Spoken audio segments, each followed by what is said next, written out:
In 2021, the governing body of Jehovah's Witnesses announced a new publication to help convert new members, Enjoy Life Forever, an interactive Bible course. How thrilled we were at last year's annual meeting to receive a new publication, Enjoy Life Forever, an interactive Bible course. So, now that 2 years have passed, how effective has this book been in doing its job? In the October 2023 episode of JW Broadcasting, the latest edition as of this recording, governing body member Kenneth Cook promises to tell us, but not just tell us.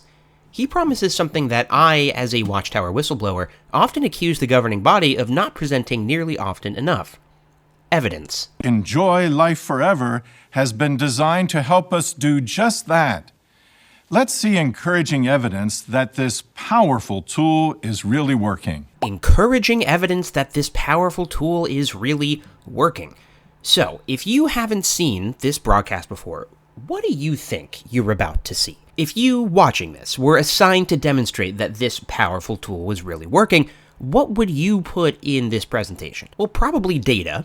This book is designed to convert new members to the religion, and within Jehovah's Witnesses, you become an official member when you get baptized. So, bare minimum, you would think maybe some charts and graphs showing this is how many baptisms per year we were seeing before the release of Enjoy Life Forever, and since then we're seeing more, ideally. Or you might simply look at the number of Bible studies since the release of the publication, which you'd think would look even better in a presentation, as Jehovah's Witnesses obviously study with many more people than end up becoming official members. And Jehovah's Witness leadership really do love talking about big numbers. In less than 4 years, the number of printery personnel had been reduced by 25%. 85% of our global printing work was dedicated to publications used in the field ministry. There are over 2,500 Bethelites who are engaged in congregations, 24 different language groups and congregations. Just a few decades ago, we were producing Bible literature in a little over 200 languages.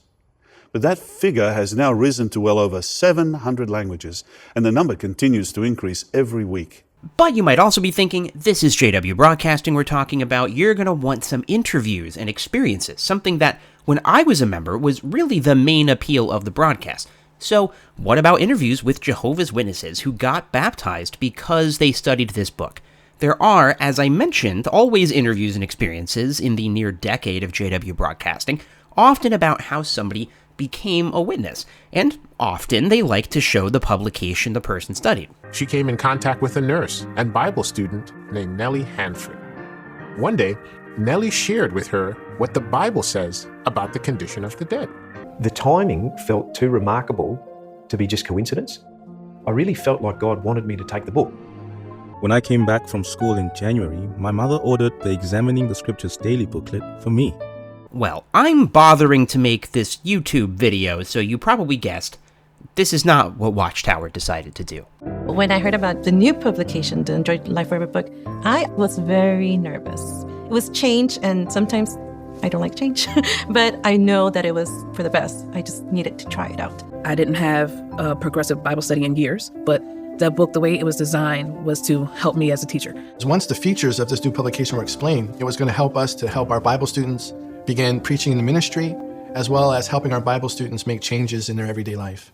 And we were really excited about using those features to help our students to do so. That's right, 0 Bible students are interviewed, no data is presented, it's just vibes. It's longtime members of Jehovah's Witnesses talking about how much they like the publication. Well, hang on, I tell a lie. They have 3 data points. 3 unnamed students are shown to have been baptized after beginning to study this book. And with all 3, it took around a year. It is a little weird that they interview 5 people and only 3 of them actually converted members, but okay, 3 in 5. What does that tell us exactly? According to JW Facts Analysis of Jehovah's Witnesses' annual service report, in 2022, over 10,000 hours of preaching was required for a single baptism, and due to the number of Jehovah's Witnesses leaving or dying, it took 40,000 hours of preaching for the number of Jehovah's Witnesses to increase by just 1 person. So, this little video Kenneth Cook just presented doesn't really tell us much of anything about the success rate of this book, other than that Jehovah's Witness preachers think it's really great. This publication, the Enjoy Life Forever book, it's like no other. I mean, if they didn't like the publication, Watchtower probably wouldn't be interviewing them, right? Like, if a Jehovah's Witness they interviewed said, actually, I think the book sucks, that wouldn't make the final cut. In fairness, we are hearing about the experience of Bible students, secondhand through the eyes of a handful of established members. But, and you may have already noticed this, they are very vague about these anonymous Bible students. I like the some people say section at the bottom of the lesson, because that helps prepare her for informal witnessing.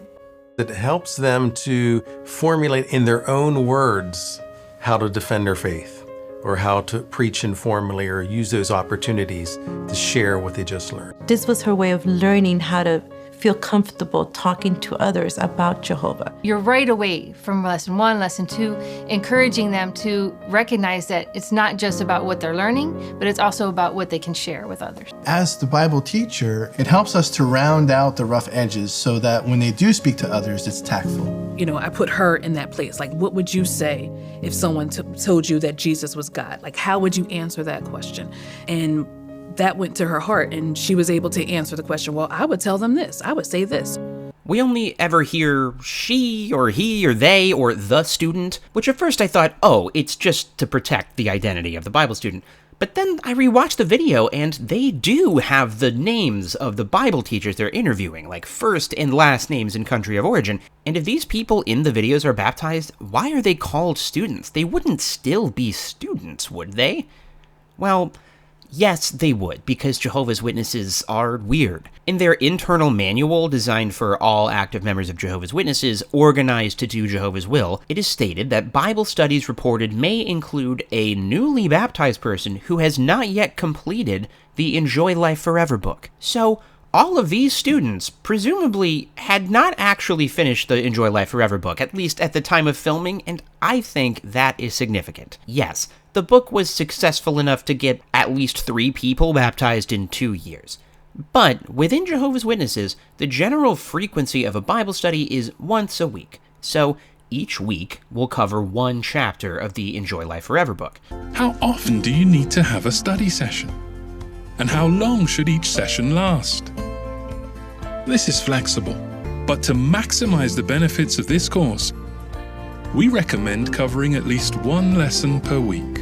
As I've covered in previous videos and streams on this channel, the book is designed to get, to be candid, more extreme the further you get into the book. I'm using the word extreme, but Watchtower might prefer the word drastic, because the stated intention of this publication is to help Bible students make drastic changes that can bring their behavior in harmony with the group expectations. Some people, for example, are quite happy to learn what the Bible teaches, but they're not willing to act on what the Bible teaches. They're not willing to make drastic changes in their life. Our Bible students face many challenges as they learn about the good news. They may need to make drastic changes to harmonize their lives with Jehovah's standards. One thing that the book also does is that it progressively helps the student to make changes in their personal life in order to live by Jehovah's standard. That's where I saw my student express herself and let me know things she was thinking or things that were bothering her or that she realized that she needed to make changes with. It takes time. It also takes patience and love on our part to let them make those changes so they can qualify to become an unbaptized publisher. While the introductory chapters in Section 1 are about relatively uncontroversial subjects like who is God or draw close to God through prayer, Section 2 has chapters like Are Jehovah's Witnesses real Christians? And Baptism, a worthwhile goal! It's not until after a full year, so after Chapter 52, and since baptism is all the way back in Chapter 23, maybe a member is already baptized, that a Bible student will get into the sorts of chapters that get Jehovah's Witnesses labeled as a cult or high control group. So Lesson 52, why our clothing and appearance matter. Choose entertainment that pleases Jehovah. The role of the faithful and discreet slave. Support your local congregation. Maintain unity in the congregation. What if you commit a serious sin? Remain loyal to Jehovah. You can endure persecution. From 52 onward, you are changing the way you dress and groom to conform with the group. recognizing the governing body as Christ's appointed representatives on planet Earth, and thus granting them unquestioning fealty, providing manual labor and money for the group, suppressing non-group thinking to achieve unity in the congregation, accepting shunning as God's discipline, reporting yourself to the elders for sins and wrong thoughts, and being willing to go to prison or die for the group. So I wonder if these students shown in the video had studied those chapters by the time this was filmed. Because they were baptized in 2022. It's now, as of this recording, October 2023. And yeah, Watchtower tapes these things months in advance, but I'm just saying, we don't know that any of these anonymous students are still Jehovah's Witnesses. Like, maybe they are, maybe they're not, but the vagueness of this video is a useful study in cult propaganda. This video isn't made to convince normies. It's on jw.org. The public can watch it, but it's not made for the public. It's made for Jehovah's Witnesses, to keep them motivated. The real numbers show that the group is stagnating. They're not having record increases, and haven't for decades. This video is supposed to convince Jehovah's Witness members, guys, this book is amazing. It's like a self-driving car. If you can get your foot in the door and start a study, these people will swan dive into the baptism pool. Which is why the video ends on this note. If you follow everything that's in the book, it's like a complete study. There's little that we can add ourselves. It's all there. The only problem is you. We're making it so easy for you to make disciples if only you would spend more time in the ministry. Stop getting in the way, follow the book, and let God's Spirit do the rest. Which is something of a contradiction when you think about it. On one hand, the book is being presented as more freeform, less rigid, more conducive to candid expressions of faith. What's the format like? Well, it's somewhat similar to the midweek workbook. And you'll see that it's organized in a way that there can be a free discussion between the student and the conductor. In fact, in each lesson, there are just a few introductory paragraphs that the student is invited to read ahead of time, but most of the lesson will be handled between the conductor and the student. It will be a discussion. On the other hand, it's being presented as so paint by numbers that the Bible teacher doesn't have to add anything themselves. If you follow everything that's in the book, it's like a complete study. There's little that we can add ourselves. It's all there. So why did I find this video significant? Well, it's pretty obvious to me that this book is not working as Watchtower hoped. They love numbers. If the numbers were good, they could spin them. And they would, wouldn't they? But it's also worth noting that this is what Watchtower always does. Look back at any experiences in the yearbook, an annual publication the group used to publish that collected a year's worth of encouraging ministry experiences. After the previous study publication, What Does the Bible Really Teach, was released in 2005, Watchtower published experiences of how successful the book was in the 2007 yearbook.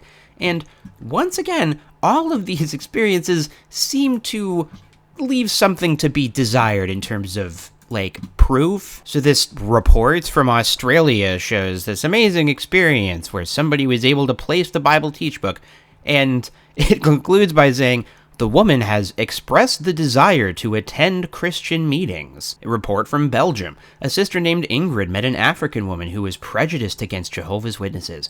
When Ingrid kindly showed her the Bible teach book, her attitude softened, since she was eager to understand God's word. She even accepted a study, insisting, however, that all the scriptures be read.